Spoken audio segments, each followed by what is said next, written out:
បាទគោរពសួស្តីបងប្អូនទូទាំងជនទាំងអស់ដែលនិយមតាម channel របស់យើងខ្ញុំថ្ងៃនេះគឺយើងមកលើកមេរៀនមួយដែលគេហៅថាបទ3ចំណុច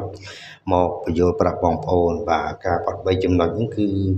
យើងអាចឲ្យស្របនឹងជាយខាងក្រៅនៃជាយផ្លូវមើលឲ្យស្របកុំឲ្យក្បាលចេញកន្ទុយចូលកុំឲ្យក្បាលចូលកន្ទុយចេញការចតឈប់រាប់ថាសុជីវធម៌អ្នកក៏ចតឈប់បាទមិនអោយចង្ងេចង្ងាបន្ទាប់មកទៀតយើងសញ្ញោឆ្វេងកាច់ចង្កូតឆ្វេងអស់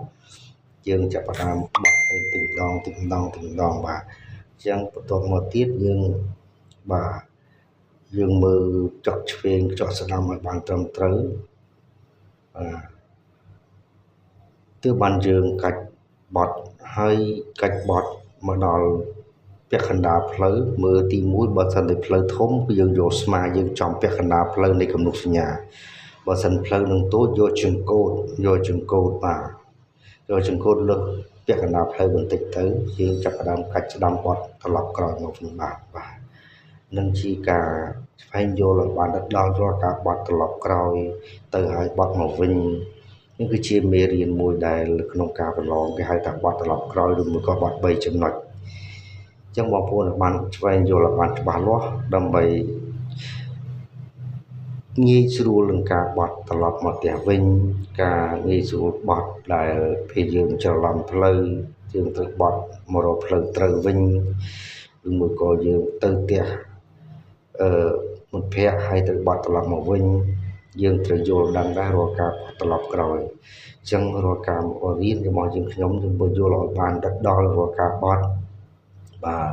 បត់តាមបត់ឆ្វេងឬបត់ត្រឡប់ក្រោយសិតជាមេរៀនមួយដ៏ល្អសម្រាប់បងប្អូន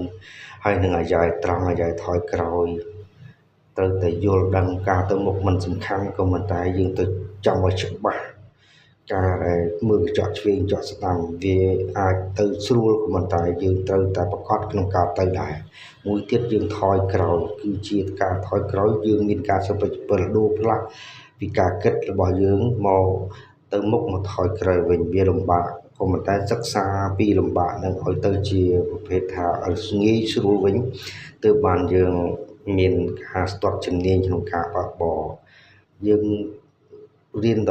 ដែលខ្លាយជាចំណេះដឹងយើងព្យាយាមប្រើចំណេះដឹងទៅជាភាពស្ទាត់ជំនាញទម្លាប់ខ្លួនបាទទម្លាប់ខ្លួនយូរទៅបានទៅជាភាពស្ទាត់ជំនាញដូច្នេះរាល់ការរៀនបើកបរប្រកាន់ជាប់នៅកំណត់គោលដៅដែលស្របទៅតាមច្បាប់កំណត់បាទរាល់ការបត់រាល់ការថយក្រោយរាល់ការអែបយើងមានជីវធម៌ត្រឹមត្រូវអញ្ចឹងបងប្អូនត្រូវជួបយើងខ្ញុំនៅសាលាបបដៃពិសិដ្ឋដែលមានលេខទូរស័ព្ទយើងខ្ញុំដាក់លើអេក្រង់ស្រាប់បាទអញ្ចឹងបងប្អូនត្រូវចងចាំថាការបើកបរគឺវាស្ថិតនៅលើសុជីវធម៌និងអព្យាស្រ័យមិនចាប់កំហុសអ្នកដទៃមិនធ្វើឲ្យរំខានអ្នកដទៃបើគេសុំជែងយើងត្រូវតែបន្ថយល្បឿនបាទឲ្យគេជែងទៅដោយមានសុវត្ថិភាពបើមើលខាងមុខមានឡានយើងទៅស្រួលឆ្វេងហាមគេដើម្បីកុំឲ្យគេជែងយើងអញ្ចឹងពេលនេះដែរយើងខ្ញុំប្រាប់ដល់បងប្អូនដើម្បីឲ្យការបើកបរបងប្អូនប្រចាំថ្ងៃឲ្យមានប្រសិទ្ធភាពក្នុងការបើកបរសុខសុវត្ថិភាពពីទៅនឹងមកកុំឲ្យមានបញ្ហាកើតឡើងដូចជាថ្ងៃនេះខ្ញុំបន្ថែមនៅខ្លឹមសារខ្លះរាល់ពីការដែលដាប់ហើយស្វែងយល់អំពីការបត់3ចំណុចមកហើយខ្ញុំបន្ថែមពាក្យពេចន៍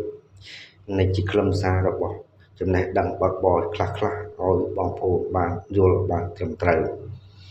រាល់ការបត់ត្រឡប់ក្រោយទី1គឺបត់តាមទី2គឺអាយ៉ៃថយក្រោយបាទបត់កាច់ឆ្វេងអាយ៉ៃថយក្រោយហ្នឹងមើលកញ្ចក់ឆ្វេងកញ្ចក់ស្ដាំឲ្យបានត្រឹមត្រូវទើបបានយើងការបត់ត្រឡប់ក្រោយគឺជាបាត់សិទ្ធយើងទៅផ្ដល់សិទ្ធឲ្យអ្នកដែលស្របផ្លូវ